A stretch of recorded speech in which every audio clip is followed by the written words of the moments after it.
नमस्कार दोस्तों, स्वागत है आपका बिहार समाचार में। तो चलिए बिहार की 10 प्रमुख बड़ी खबरों के बारे में जानते हैं। तो खबरों की ओर रुख करने से पहले आपसे अनुरोध है कि आप बिहार के किस जिले में रहते हैं ये हमें कमेंट बॉक्स में ज़रूर बताएं। और अगर आपके मन में कोई सवाल है तो हमें कमेंट बॉक्स में ज़रूर पूछें। और वीडियो अगर अच्छी लगे तो एक लाइक अवश्य करें। बिहार कैबिनेट की तीसरी बैठक, 4 विभागों में मिलेंगी नई नौकरियां, भर्ती को हरी झंडी।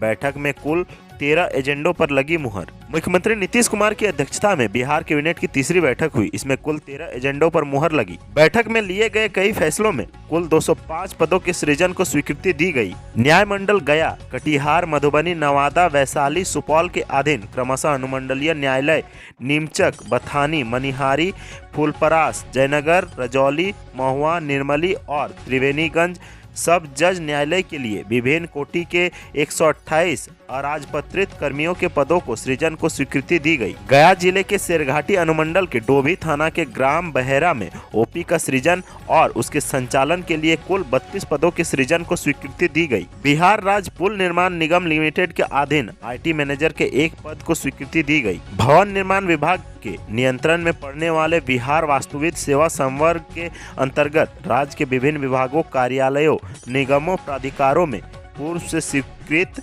पदों को सम्मिलित किया गया और कुल 44 पदों का सृजन किया गया। जमीन माफी में अब नहीं होगी देरी, रैयतों से गांव का नक्शा नहीं मांग सकेंगे CO। नक्शा नहीं रहने की वजह से होती थी देर। अब अंचल अधिकारी किसी मौजा की मापी कराने आए लोगों से उसके गांव का नक्शा नहीं मांग सकेंगे। इससे संबंधित निदेश भू अभिलेख एवं परिमाप निदेशक जय सिंह ने राज्य के सभी जिला पदाधिकारियों को मंगलवार को पत्र भेजा है। पत्र में स्पष्ट लिखा है कि सभी राजस्व मौजों का नक्शा 2 प्रतियों में अंचल कार्यालयों में रखा जाए। अब तक जमीन की मापी करने आए रैयतों से ही उसके गांव का नक्शा अंचल अधिकारियों द्वारा मांगा जाता था। रैयतों के पास नक्शा नहीं होने की वजह से मापी में अनावश्यक देरी होती थी। कई बार रैयत स्थानीय स्तर पर भी भाड़े पर नक्शा का इंतजाम करता है, जिसमें उसे 500 रुपये तक अतिरिक्त खर्च करना पड़ता है। यदि किसी तरह रैयतों द्वारा मानचित्र की व्यवस्था की जाती है तो उसमें विभिन्नता की आशंका रहती है। ऐसी स्थिति में भूमि विवाद सुलझाने की बजाय उलझ जाता है और माफी में विलंब हो जाती है। आदेश की प्रति बिहार सर्वेक्षण कार्यालय गुलजारबाग को भी दी गई है ताकि जिन अंचलों में सभी मौजा का नक्शा उपलब्ध नहीं है वहां के अंचल अधिकारी गुलजारबाग से नक्शा मंगवाकर रख सके। नियुक्ति का लंबा हो सकता है इंतजार, पंचायत चुनाव के कारण प्रारंभिक शिक्षक नियोजन प्रक्रिया बाधित हुई तो 1.5 साल तक की हो सकती है देर। बिहार में प्रारंभिक शिक्षक नियोजन की जो गति है उससे अब यह लगने लगा है कि नियोजन की प्रक्रिया पंचायत चुनाव में फंस जाएगी। राज्य में पंचायत चुनाव अगले साल मई-जून तक हो सकता है। शिक्षा विभाग ने सभी जिलाधिकारियों को पत्र लिखकर कहा है कि अपने स्तर से बैठक आयोजित कर ससमय नियुक्ति की कार्रवाई विभाग द्वारा निर्गत पत्र में उल्लेखित समय तालिका के अनुरूप पूरा करने का निर्देश दिया जाए। जिला स्तर पर नियोजन के लिए गठित अनुश्रवण समिति की दैनिक समीक्षा करने के लिए जरूरी निर्देश भी दिया गया है। विभाग ने कहा है कि देरी के लिए नियोजन इकाइयों और संबंधित पदाधिकारियों या कर्मचारियों पर नियमानुसार आवश्यक दंडात्मक कार्रवाई की जाए। प्राथमिक शिक्षा निदेशक डॉक्टर रंजीत कुमार सिंह ने जिलाधिकारियों से कहा है कि जरूरी हो तो सक्षम प्राधिकार को दंडात्मक कार्रवाई के लिए आवश्यक अनुशंसा की जाए। यानी विभाग ने एक बार फिर सख्ती वाला पत्र लिखा है, लेकिन सच यह है कि हाईकोर्ट द्वारा जल्द से जल्द प्रक्रिया पूरी कर नियुक्ति पत्र देने का आदेश निचले स्तर पर तेजी नहीं पकड़ रहा है। बिहार में अधिक रोजगार देने को जल्द खोले जाएंगे मेगा स्किल सेंटर, इन चुनावी वादों को भी पूरा करेगी नीतीश सरकार। मुख्यमंत्री नीतीश कुमार ने मंगलवार को कहा कि बिहार में बड़ी संख्या में युवाओं को रोजगार देने के लिए जल्द ही मेगा स्किल सेंटर खोले जाएंगे। यहां नए कौशल का प्रशिक्षण पाकर अधिक से अधिक युवा रोजगार प्राप्त कर सकेंगे। सीएम ने निर्देश दिया कि कुशल युवा केंद्रों और DRCC पर भी अन्य कामों के तकनीकी प्रशिक्षण की व्यवस्था करवाने के लिए आकलन कराएं। पॉलिटेक्निक में सेंटर ऑफ एक्सीलेंस बनाएं। हर विभाग से संबंधित नई तकनीक को बच्चों में भी बढ़ाएं। मुख्यमंत्री मंगलवार को एक अन्य मार्ग स्थित संकल्प सभा कक्ष में श्रम संसाधन और विज्ञान एवं प्रौद्योगिकी विभाग की समीक्षा बैठक कर रहे थे। समीक्षा के दौरान उन्होंने आत्मनिर्भर बिहार के 7 निश्चय पार्ट 2 के तहत दोनों विभागों से कार्यान्वित होने वाली योजनाओं पर विस्तार से चर्चा की।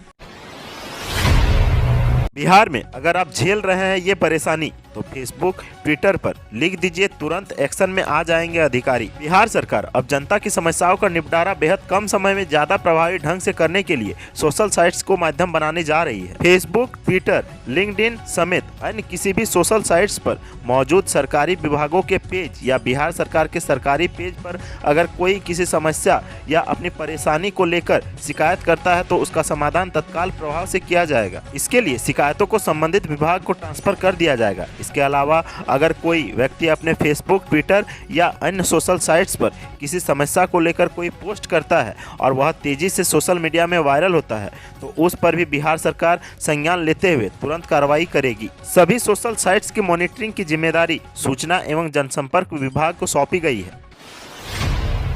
बिहार में 8,387 मुखिया का होगा चुनाव, तैयारियां शुरू, जानिए कब होगी वोटिंग। बिहार विधानसभा चुनाव संपन्न होने के बाद पंचायत चुनाव की तैयारियां भी शुरू हो गई है।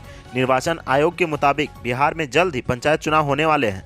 इलेक्शन कमीशन के मुताबिक राज्य में पंचायत चुनाव के दौरान 6 पदों के लिए चुनाव होंगे। इनमें मुखिया, सरपंच, वार्ड सदस्य, पंच, पंचायत समिति सदस्य और जिला परिषद सदस्यों के पद शामिल हैं। बिहार निर्वाचन आयोग के मुताबिक राज्य में 8,387 ग्राम पंचायतों के मुखिया पदों के लिए आम चुनाव होने वाला है। इसके अलावा 8,387 सरपंच पदों के लिए भी चुनाव होंगे। इनके साथ साथ 1,14,667 वार्ड सदस्य, 1,14,667 पंचों को भी चुना जाएगा।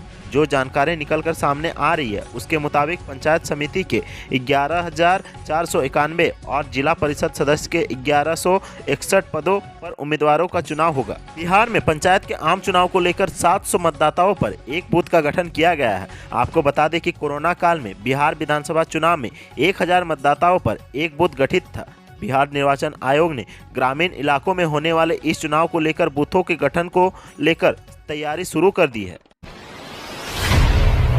पटना पुलिस ने किया लाठीचार्ज, किसान न्याय मार्च में पप्पू यादव के कार्यकर्ताओं को दौड़ा कर पीटा। बीते 16 दिसंबर से जाप सुप्रीमो पप्पू यादव का कृषि कानूनों के प्रति विरोध प्रदर्शन जारी था। पप्पू यादव की जनतांत्रिक विकास पार्टी द्वारा पटना के राजभवन के लिए किसान न्याय मार्च निकाला जाना था, लेकिन पटना जिला प्रशासन ने उन्हें रास्ते में ही रोक दिया। इतना ही नहीं, जाप कार्यकर्ताओं के ऊपर प्रशासन ने लाठीचार्ज के साथ साथ वाटर कैनन का भी इस्तेमाल किया। बता दें कि प्रशासन द्वारा रोके जाने पर पप्पू यादव के कार्यकर्ता सड़क पर ही खड़े होकर प्रदर्शन कर रहे थे। इतने में जब प्रदर्शन उग्र हो गया तो प्रशासन द्वारा कार्यकर्ताओं पर लाठीचार्ज किया गया और वाटर कैनन का इस्तेमाल भी किया गया।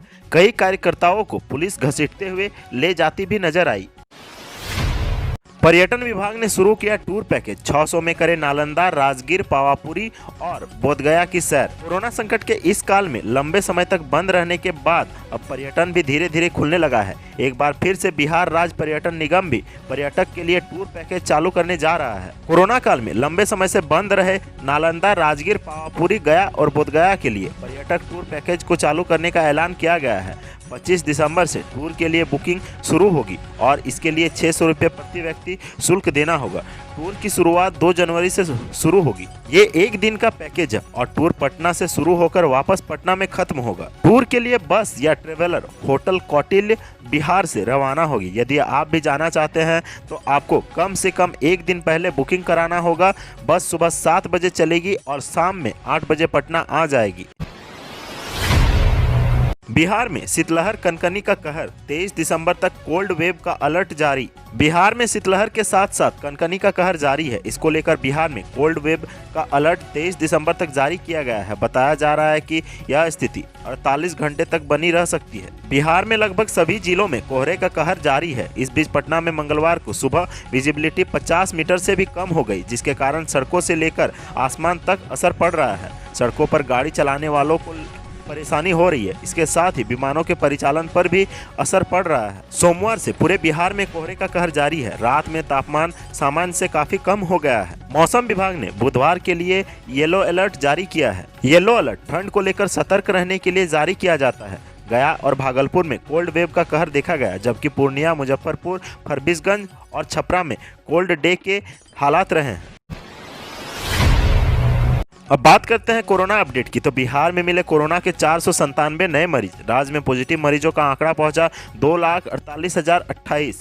बिहार में कोरोना संक्रमण की रफ्तार अब धीमी हो गई है, लेकिन इसके बावजूद भी हर रोज हजारों की संख्या में पॉजिटिव मरीज मिल रहे हैं। स्वास्थ्य विभाग की ओर से ताज़ा अपडेट जारी की गई है। इस अपडेट के मुताबिक बिहार में 497 लोग कोरोना पॉजिटिव मिले हैं। इसके साथ ही राज्य में कोरोना संक्रमितों की संख्या बढ़कर 2,48,028 हो गई है। बिहार में फिलहाल 5,311 कोरोना के एक्टिव मरीज हैं। राजधानी पटना में कोरोना का कहर थमने का नाम नहीं ले रहा। राजधानी पटना में एक बार फिर से सबसे ज्यादा 165 नए मामले सामने आए हैं। मंगलवार को जारी ताज़ा अपडेट के मुताबिक बिहार के विभिन्न जिलों से 497 नए मामले सामने आए हैं। इसके साथ ही राज्य में कोरोना मरीजों का आंकड़ा 2,48,028 हो गया है। तो आज के सुर्खियों में बस इतना है। बिहार से जुड़ी खबरों के लिए सब्सक्राइब करें हमारे चैनल को और बने रहें हमारे साथ। और साथ ही साथ अपने दोस्तों और रिश्तेदारों में ये वीडियो को शेयर जरूर करें। धन्यवाद।